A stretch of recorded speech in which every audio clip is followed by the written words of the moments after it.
Chairman of the Independent National Electoral Commission, Mahmood Yakubu, has been clearing the air over rumors of 500 billion naira needed by the Commission to monitor direct primaries in the country. He says INEC did not come up with any cost on either direct or indirect primaries, as the mode of elections remain the prerogative of political parties.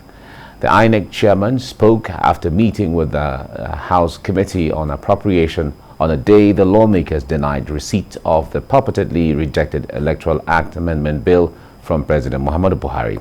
National Assembly correspondent Jokia Adisa reports on this. The Electoral Act Amendment Bill has not ceased to be in the news. The National Assembly and state governors have been on a collision course over the mode of primary elections to be adopted.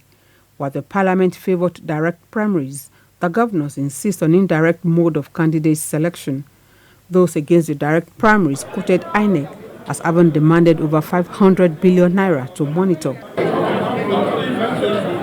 This was why the House last week passed a motion to invite the INEC chairman for clarity on the insinuations before the House Committee on Appropriation. At the end of the meeting held behind closed doors, INEC chairman says the commission did not put figure to any of the modes of election.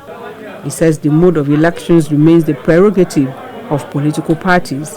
INEC did not come up with any cost for the conduct of primaries by political parties by direct method.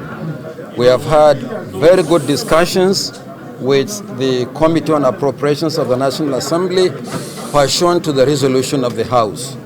And what we discussed, you will not hear from me. Maybe the chairman of the committee will tell you. The committee says the meeting cleared grey areas. Discussion with the INEC chairman, it was on two discussions. One, his requirement for 2023 election. Secondly, on direct or indirect primaries. And on the direct or indirect primaries, in what we discussed with him, he specifically told us the role of INEC in direct or indirect primaries is just minimal. Both men would not comment on the reported rejection of the Electoral Act Amendment Bill by President Muhammadu Buhari.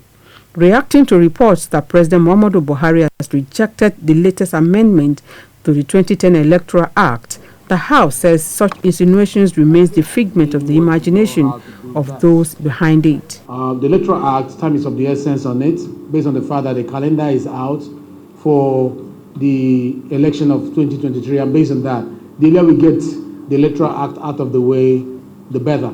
The House reaffirms its commitment to passing the 2022 appropriation bill before it proceeds on end-of-the-year holiday next week. Jokia Adisa, TVC News, Abuja.